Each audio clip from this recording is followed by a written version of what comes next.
दोस्तों नमस्ते प्रणाम। मैं हूँ निशा मौर्य अपने यूट्यूब चैनल पे एक देहाती नाच गीत लेके आए। कैसे लगे कमेंट में जरूर बताना, लाइक सब्सक्राइब जरूर करना।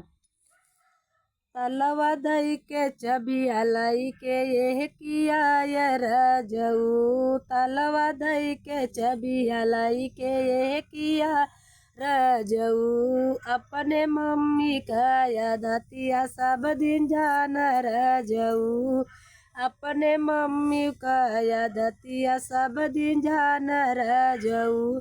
ओ त खई खूब खियाई दर मोटई भाल मुँह, ओ त खई खूब खियाई दर मोटई भाल मुँह। तलवा दई के चबिया लाई के यह किया ये रजऊ, तलवा दई के चबिया लाई के यह की आय भाल मुँह। अपने भाभी का यादतिया सब दिन जान रजऊ, अपने भाभी का यादतिया सब दिन जान रजऊ।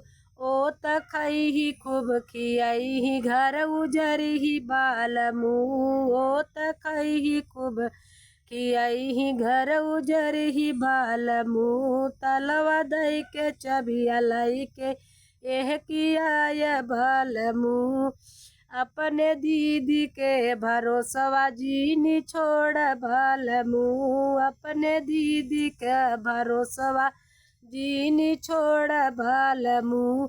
ओ त खई खूब खियाई ससुर जई बाल मुँह, ओ त खई खूब खियाई ससुर जई बाल मुँह।